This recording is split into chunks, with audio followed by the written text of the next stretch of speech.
Assalamualaikum warahmatullahi wabarakatuh. Hari ini saya akan menyampaikan bagaimana cara membuat kerangka berpikir.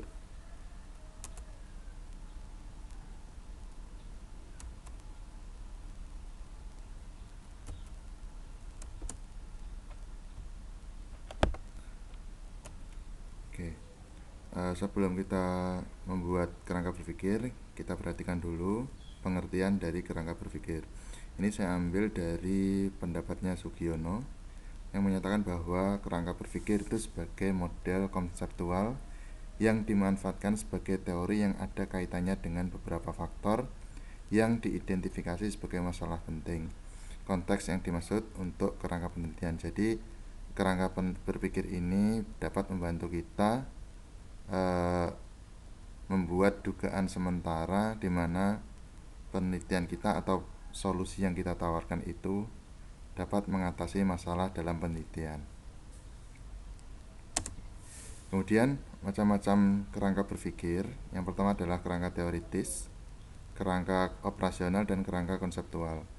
Kerangka teoritis adalah jenis yang menegaskan tentang teori yang digunakan untuk landasan sekaligus untuk menjelaskan fenomena yang sedang diteliti. Jadi ini berdasarkan teori. Kemudian kerangka operasional menjelaskan variabel yang diangkat oleh peneliti berdasarkan konsep yang diteliti. Umumnya jenis ini sering digunakan untuk melihat apakah terdapat hubungan antar variabel satu dengan yang lain.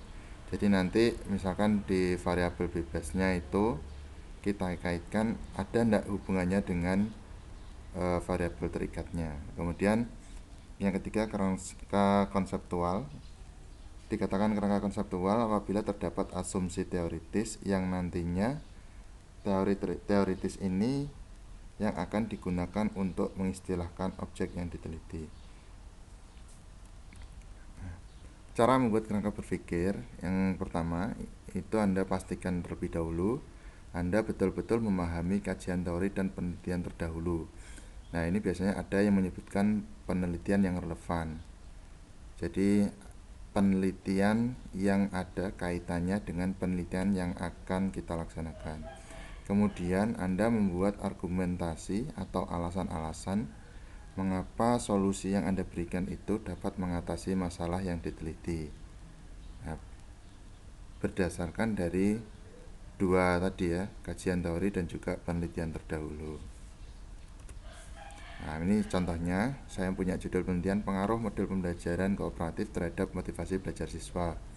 Nah, pertanyaannya begini, mengapa model tersebut dapat mempengaruhi motivasi? Nah, itu Anda cek faktor-faktor yang mempengaruhi motivasi. Anda bisa lihat dari kajian teorinya. Kemudian apa saja kelebihan atau karakteristik dari model pembelajaran kooperatif tersebut yang memberikan pengaruh pada motivasi. Ini juga bisa Anda cari dari kajian teorinya. Nah, sebelum Anda membuat paragraf, jadi nanti ketika Anda membuat kerangka berpikir itu kan berupa paragraf ya.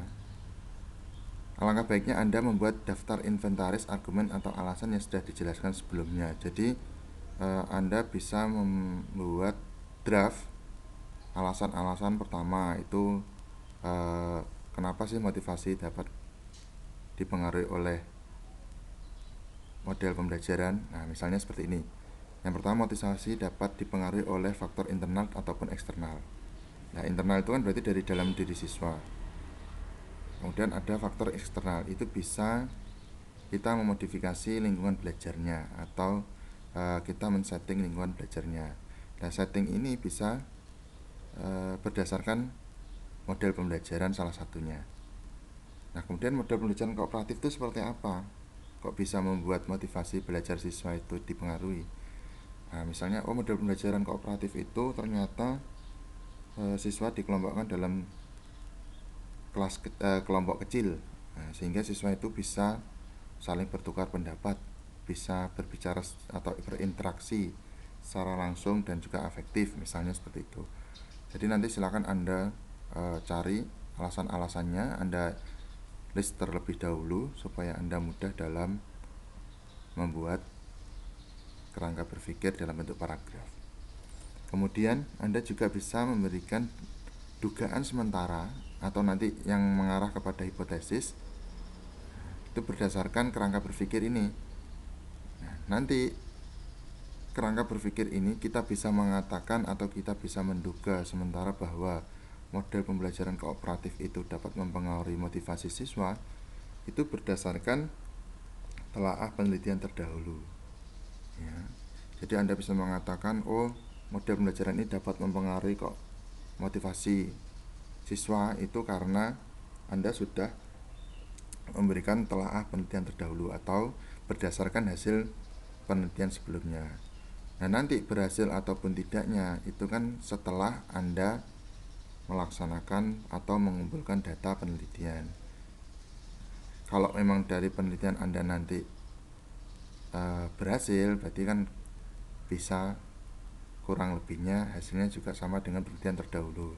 Tapi jika mendapatkan hasil yang berbeda, itu bisa memberikan kontribusi yang lain. Kita cek apa kendala-kendalanya, apa kekurangannya, sehingga membuat hasilnya berbeda. Terima kasih. Wassalamualaikum warahmatullahi wabarakatuh.